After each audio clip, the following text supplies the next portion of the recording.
The Shema, or Deuteronomy 6:4, was announced every morning to the people of ancient Israel. It says, "Hear, O Israel, the Lord your God, the Lord is one."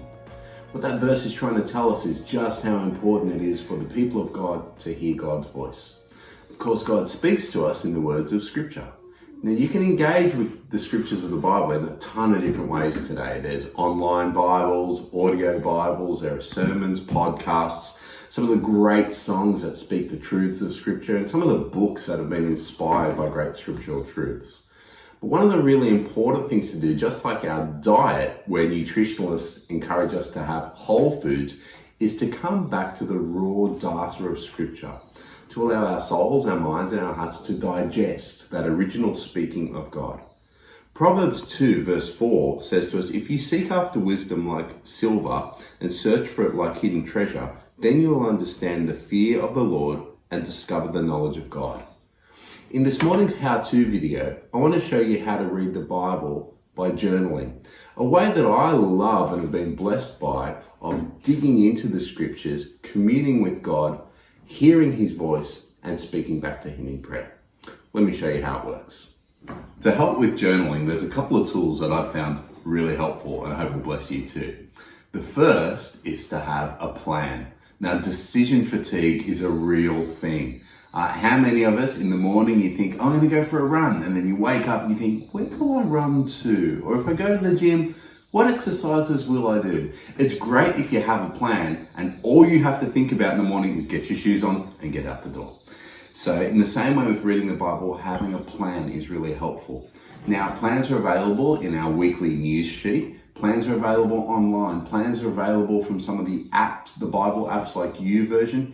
You can make your own plan up. But here's what I would say to you as a suggestion for planning to read the Scriptures. Aim low, shoot high. Any coach will tell you that you'll get better results from executing an easy fitness program than from not executing a really hard fitness program. So choose a plan that you think, "Oh, that's easy," but execute it really well, rather than a plan where you're going to read the whole Bible in a year and fall over in Leviticus. A next tip that's really blessed me is don't have dates attached to your plan. Have steps. That way, if you miss a day, there's no chance of you condemning yourself. "Oh, I missed January 22. No, instead you just missed a day. So the next day you come to the Scriptures, you just jump back in on that day. Maybe one day you're feeling particularly inspired, you can jump ahead a few. That's fine. Have steps, not dates. You might think this is strange, but I really think it's a good idea to have a Bible you like. Here are some of mine. My phone is my go everywhere, online, ready to go Bible. I use YouVersion. I think it's a really helpful app. This is my visitation Bible. If you ever find me at your hospital bed, you'll probably see me holding this one. It's just a really helpful portable Bible. This is my preaching Bible. It's got a large print because my eyes are getting less and less effective, and so I can do everything from here. But when I'm at home, I love to use this one.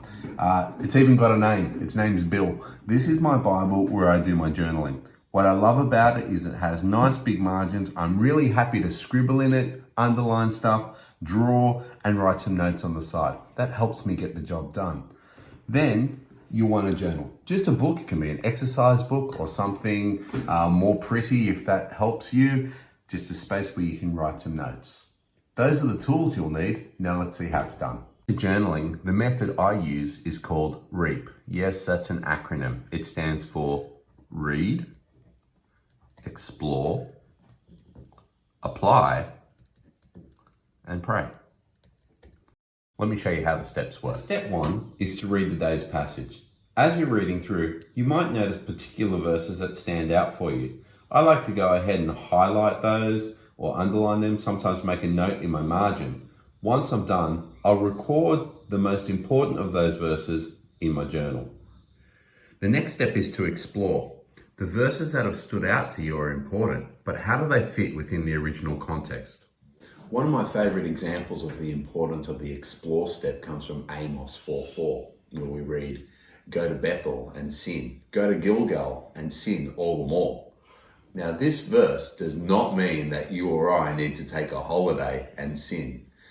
we need to explore the original context. In the original context and broader part of the passage, God is expressing through Amos his disappointment at the hypocrisy of the people and the leaders of Israel. He's saying, hey, why don't you go to these holy places and do the worst things? At least that would be more honest than your hypocrisy. Exploring is a really important step.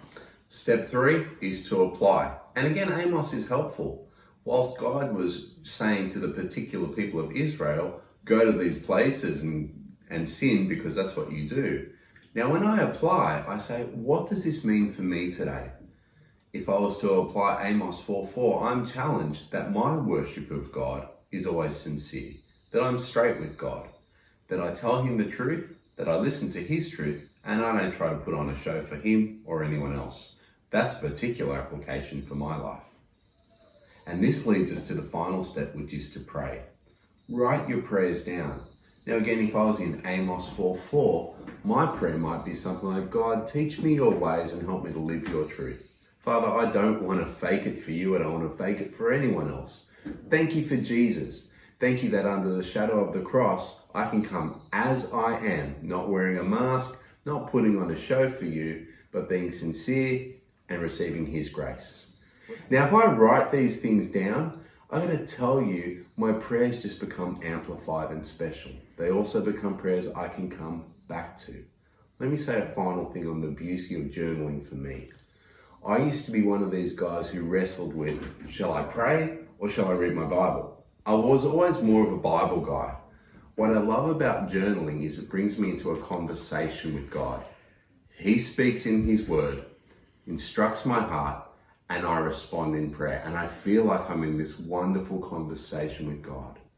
I acknowledge you might not have time to journal every single day. That's okay. But why don't you try it as a really helpful way to read the scriptures, to hear from God, and to spend some time in community with him.